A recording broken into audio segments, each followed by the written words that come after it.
Assalamualaikum warahmatullahi wabarakatuh. Selamat pagi para pecinta cuan, sobat cuan semua. Sekarang tanggal 6 pagi, minggu kedua di bulan Februari. Nah, di minggu pertama kita udah ngamatin nih, belajar mengikuti tren. Sebentar ngopi dulu ya. Jadi ini pertama kali saya ikut order beli saham IPO, yaitu si saham perdana Wijaya Timber FWCT. Nah, kenapa? Karena dari berbagai kajian analisa dari teman-teman para senior di YouTube gitu ya, ternyata ini disebut sebagai saham yang murah gitu. Dan terbukti di tanggal 1 Februari kemarin saat IPO oversubscribe sampai 344 kali katanya ya. Di harga perdananya 118, listingnya di 159 di hari pertama.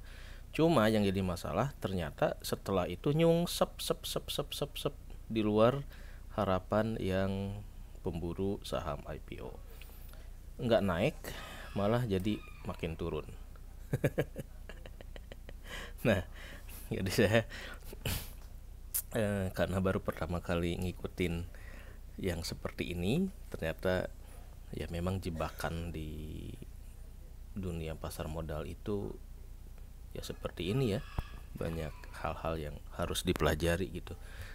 Tapi karena kita patokannya, misinya adalah mengais dividen alias full belajar tentang aspek fundamentalnya, jadi ya nyantai-nyantai aja ya, mau naik turun itu justru jadi materi laboratorium untuk kita gali, kenapa bisa naik, kenapa bisa turun, dan siapa yang bikin naik, siapa yang bikin turun, itu yang harus bisa dijawab. Karena ya sekarang saham yang bagus dijadiin gorengan nih, diturunin gitu ya, sampai yang tadinya naik dari 159 di penutupan minggu pertama IPO-nya turun, sehingga rata-rata nih returnnya minus 4,78 ya. Nah, kita balik lagi ke pesan moralnya katanya ya. Saham IPO yang terakhir saya beli adalah Astra. IPO sudah tidak menarik lagi karena tidak ada pemilik perusahaan yang mau menjual sahamnya murah. Nah, ini benar juga ya.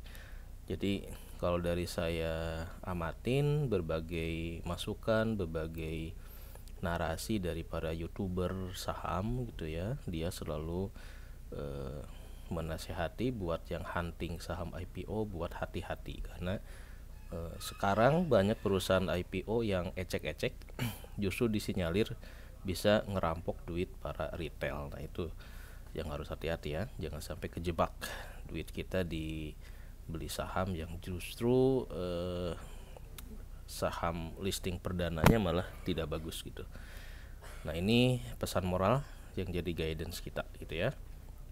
Nah, untuk menunggu saham IPO yang dijual murah, nah ini sebetulnya inti dari pesan moral kita belajar di saham FWCT ini. Bagaimana mendefinisikan saham IPO itu masih murah, dan ketika ternyata nggak sesuai harapan malah turun, nah kita masih tetap memandang si FWCT ini murah atau enggak gitu ya. Nah, kemarin di listingnya 159 ya. Ini membangkitkan optimisme nih, karena bakal cuan berkali-kali katanya ya.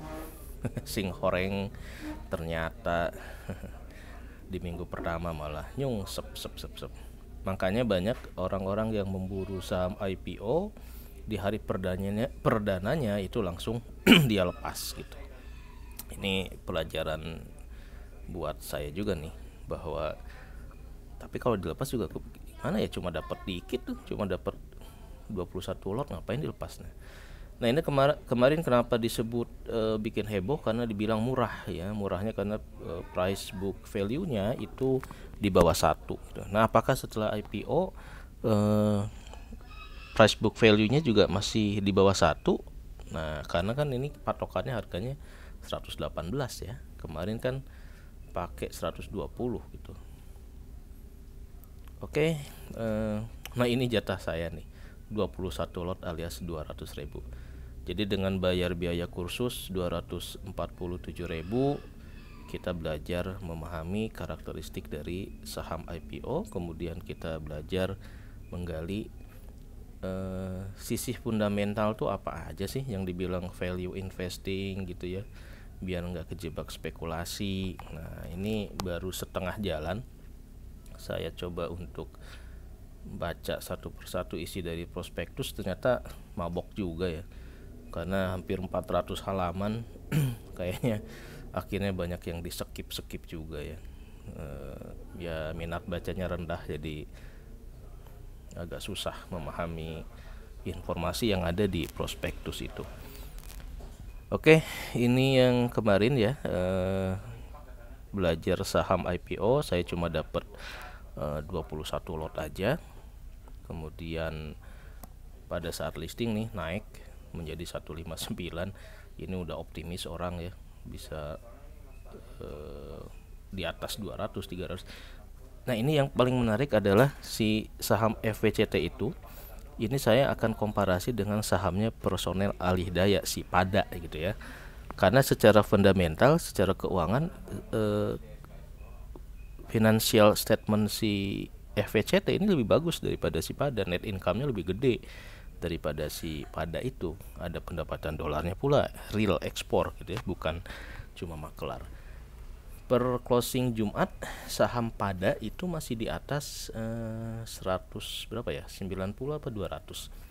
Sementara ini 138 ya closingnya nih. Nah ini dia 138.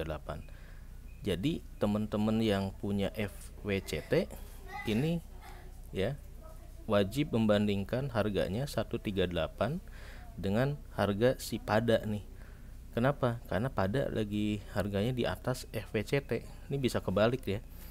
Nanti justru si Padanya diturunin, nih dana si bandar dinaikin ke FWCT ini. Kenapa? Karena fundamentalnya ini lebih bagus gitu ya. Labanya saya lihat sekitar 20-30 miliar, sementara si Pada paling cuma 4 miliar. Jadi kalau buat yang mau ngincer dividen ini lebih menarik gitu ya.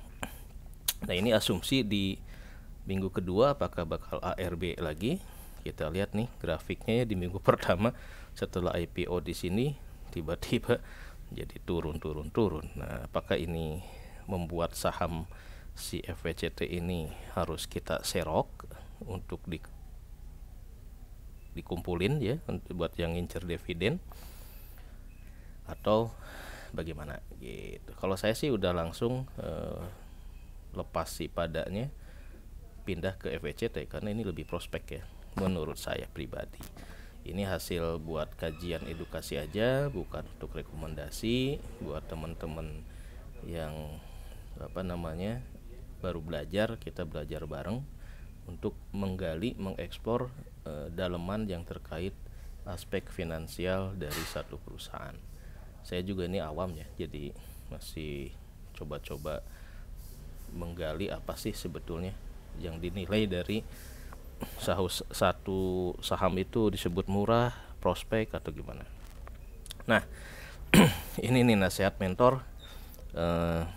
Ketika harga-harga saham turun banyak dan menjadi murah, teknikal melakukan stop loss, tetapi yang punya prinsip value investing dia akan menambah beli. Nah ini yang saya lakukan ya. Saya lakukan untuk nambah nambah portfolio. Nah ini saya ada di step yang di sini ya, karena kemarin kan udah order untuk target project gajian dari dividen. Kita kelinci percobaannya adalah saham FWCT, Wijaya Cahaya Timber ya. Kita belajar berinvestasi dengan fokus kepada nabung dividen atas saham-saham yang udah dicap masuk kategori saham syariah gitu ya. Jadi kita motivasi main sahamnya, belajar sahamnya di poin nomor 2, tidak di nomor satu ya. Kalau nomor satu ini ya, saya yakin ini kalau nomor satu mah ada motivasi spekulasi, bikin deg-degan, bikin nggak tenang, bikin tiap hari harus melototin gitu ya. Kalau nomor dua ini lebih jangka panjang, sehingga bisa dapat ilmunya di sini sebetulnya. Kalau Anda bisa menguasai nomor 2, nomor 1 tuh gampang gitu. Ketika turun ya beli, karena dia akan mantul lagi ke atas gitu ya.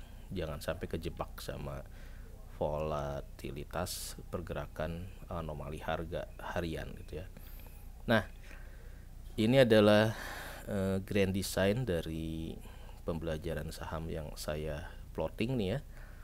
Untuk target gajian dividen ini, saya mau ngoleksi nih saham mana saja yang ngasih dividen dan kira-kira yang harganya murah, mau dikoleksi lah gitu kan.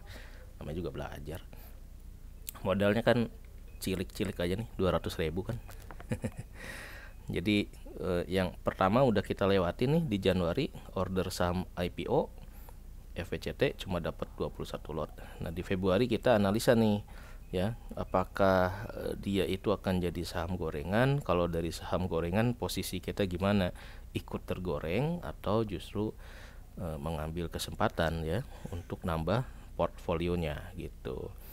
Kemudian kita bakal mengeksplorasi lagi nih, mendalami financial rasio dari fundamental saham FVCT ini. Nah, ini yang akan kita gali nanti di selanjutnya. Kalau udah ada penampakan nih, oh ini fundamentalnya bagus, kuat, masih murah ya, kita nabung saham lah ya, beli lagi dikit demi dikit sampai nanti ke action plan-nya, apakah harus hold jangka panjang atau gimana ya.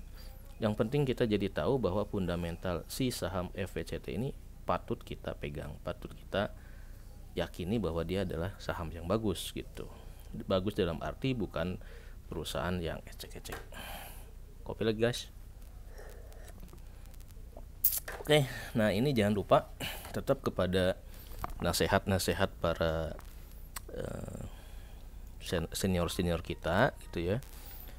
Hati-hati buat teman-teman yang tertarik di pasar saham, main saham. Tidak seindah yang Anda banggakan, tidak seindah atau sekeren gitu ya investasi jadi investor, enggak gitu. Anda ada di sini nih, ente trader culun semua nih, dimakan sama bandar, sama insider trading, tahu rasa ntar ya. Makanya kenali, eksplorasi, banyak baca, banyak mikir, banyak aksi gitu ya. Gunakan otak Anda buat mengantisipasi biar kita nggak dimakan sama predator-predator ini. Lawan kita seperti ini ya, sementara kita nih culun di sini ya, modalnya dikit dan kalau naik turun langsung bikin hati nyelekit gitu. Kenali predator ganas di pasar saham.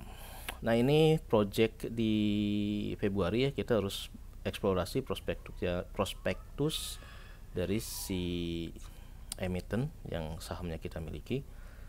Ini agak banyak juga nih, ratusan halaman. Jadi saya baru beberapa bagian saja yang dieksplorasi ya. Kalau dari sisi keuangannya memang ini lumayan lah, termasuk boleh dikata sehat gitu ya. Kita lihat nih kinerja keuangannya boleh dibilang cukup aman gitu ya. Cuma karena dia perusahaannya jual dolar, bahan baku dolar juga agak terkendala. Di kinerja 2001 ke 2022 dia ada penurunan ya. Kalau kita lihat di sisi penjualan dia agak turun gitu. Kenapa turun? Karena di periode 2001-2022 untuk para eksportir itu ada kendala di peti kemas yang bermasalah gitu ya. Kelangkaan peti kemas sehingga biaya angkut jadi naik. Oke, balik lagi ke sini, nanti kita ekspor masing-masing item dari kas sampai hutang sampai modal. Posisi kasnya ini stabil ya, kas setara kas 24-21 miliar. Nanti kita lihat cash flow-nya. Yang penting tuh cash flow sebetulnya ya. Kalau Anda ngincer dividen, maka satu perusahaan dibilang bagus kalau dia bisa menghasilkan cash yang positif nih. Ini kita lihat kas bersih dari aktivitas operasional ya, dari 29, 34, 63 ini trennya naik gitu ya. Jadi boleh dibilang tren prestasi kinerja penjualannya dia naik terus. Baru nanti Juli ke Juli ini ada penurunan nih ya, dari 47 ke 20 karena di sini mungkin ya ada masalah di biaya peti kemas itu yang naik, ada perang Ukraina juga yang ngaruh ke ekspor ke luar negeri ya. Kas bersih yang digunakan untuk investasi ini juga nanti kita lihat nih. Ini ada di sini naik, sini turun, sini naik lagi nih. Apakah ada pembelian aset, alat-alat produksi atau gimana ya. Terus ini kas dari pendanaan. Nah, kalau pendanaan ini biasanya ngutang bank, biasanya di sini ya. Nah, barulah di sini net cash-nya. Net cash-nya kita lihat nih, positifnya cuma 1,9 nih ya di posisi 2021 nih positif cash flow. Cuma di 2022 kita nggak tahu nih karena ini posisinya baru Juni, per Juli masih minus gitu ya. Sehingga ya kalau negatif, cashnya negatif sih ya kurang oke gitu ya valuasinya nih.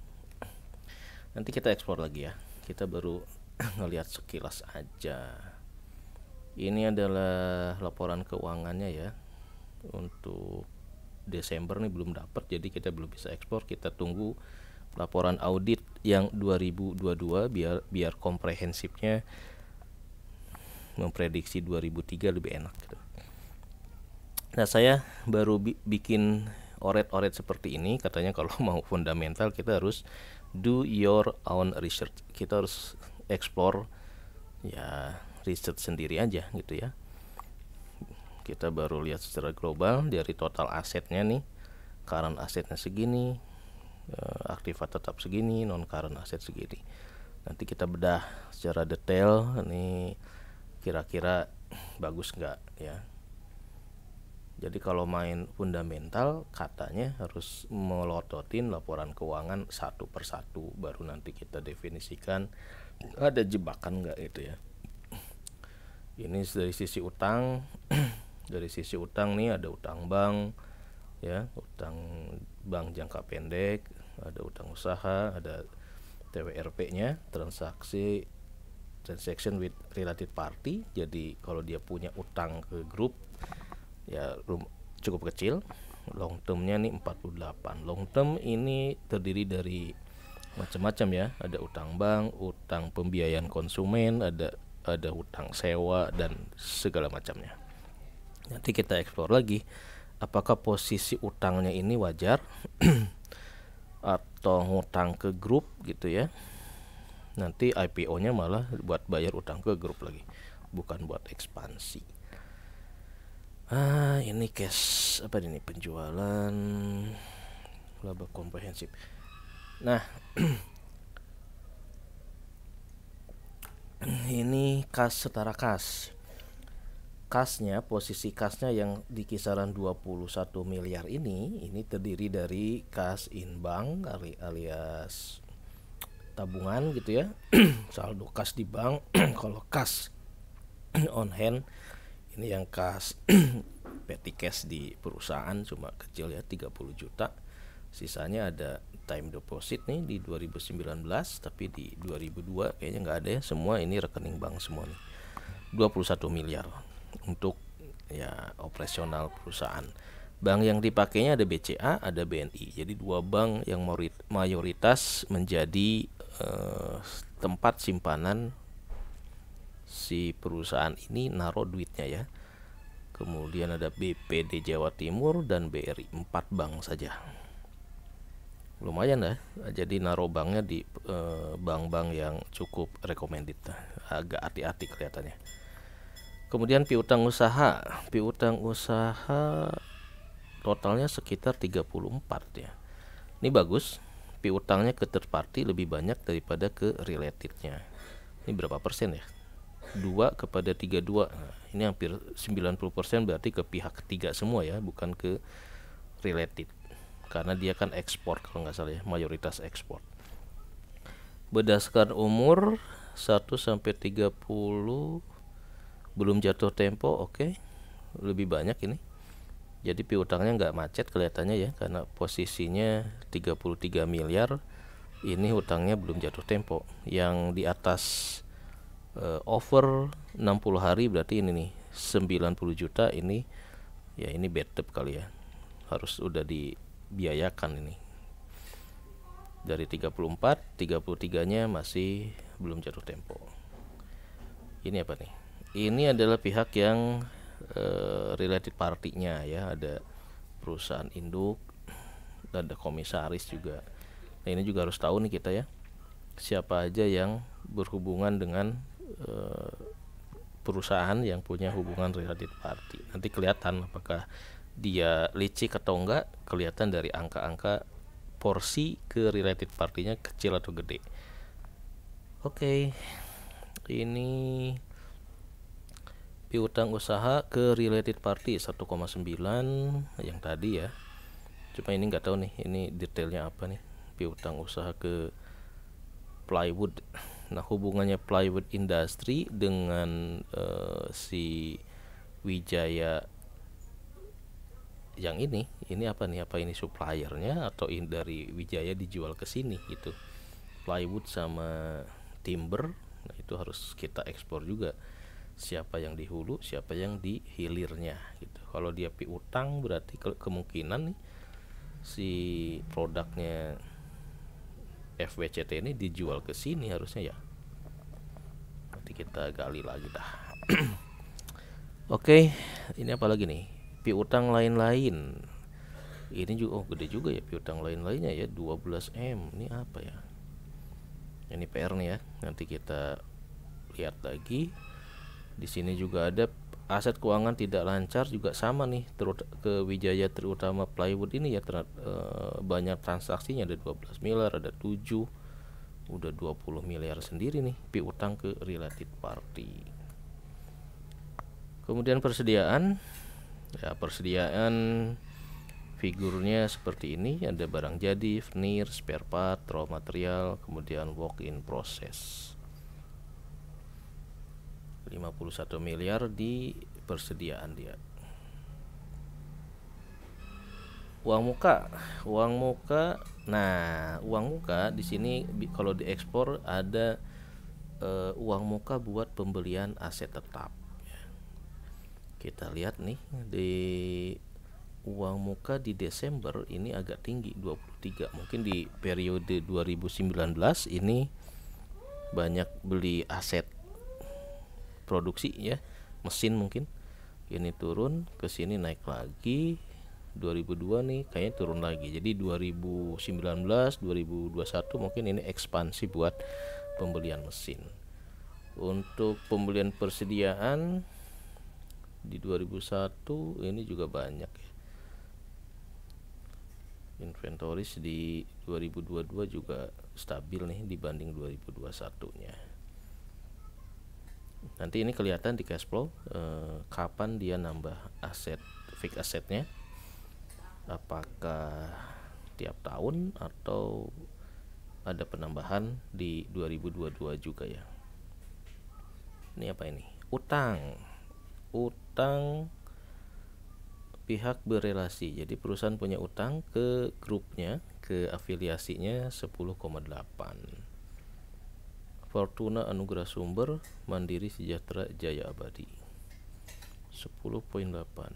Ini hutangnya mungkin hutang atas apa nih ya, nanti kita lihat lagi di prospektusnya. Nah, operating expense ini yang menarik. Untuk expense, biaya penjualan atau selling expense ini terdiri dari ekspor dan pengiriman ya.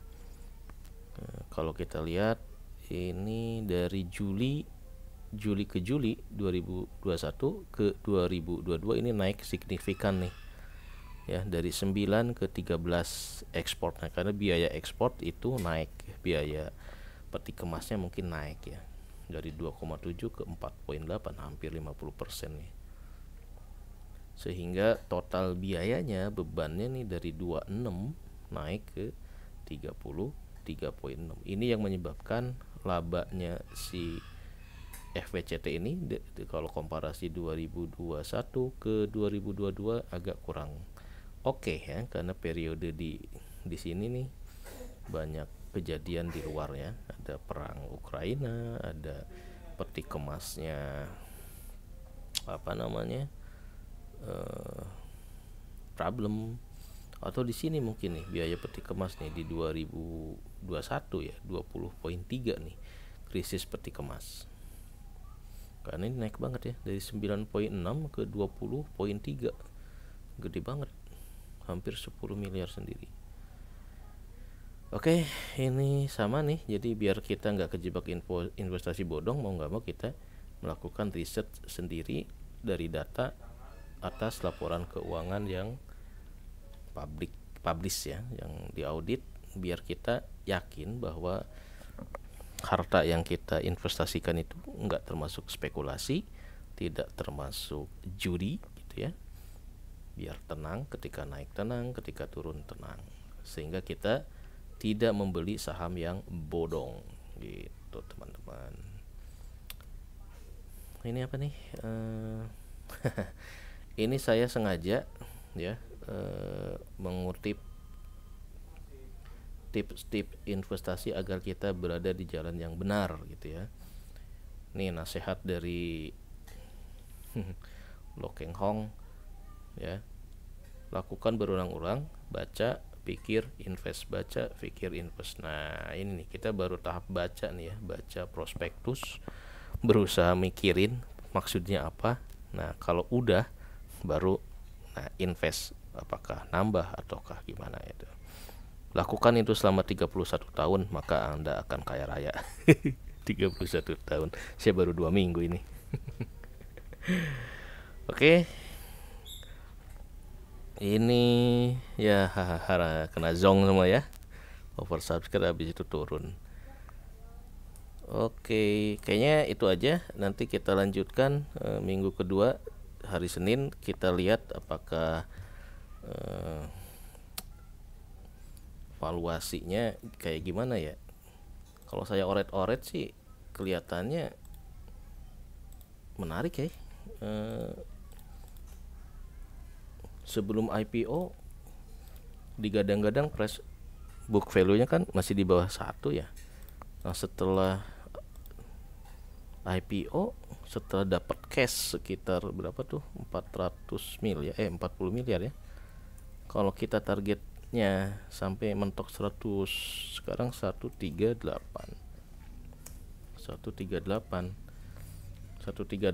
dengan posisi cash IPO-nya kita masukkan untuk figur 2023, kira-kira price book value-nya ya masih segini nih. Ini kalau satu ini berarti book value-nya di sini ya 139. Bener dong ya harga yang tadi tuh. Oh ini 138. Berarti kalau asumsikan dia bakal naik ke 180,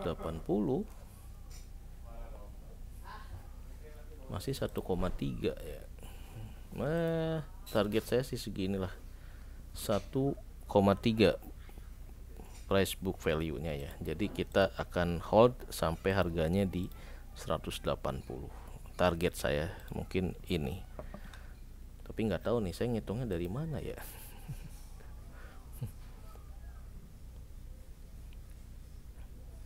Ya nanti kita benerin lagi apakah ini hitung-hitungannya bener atau enggak ya.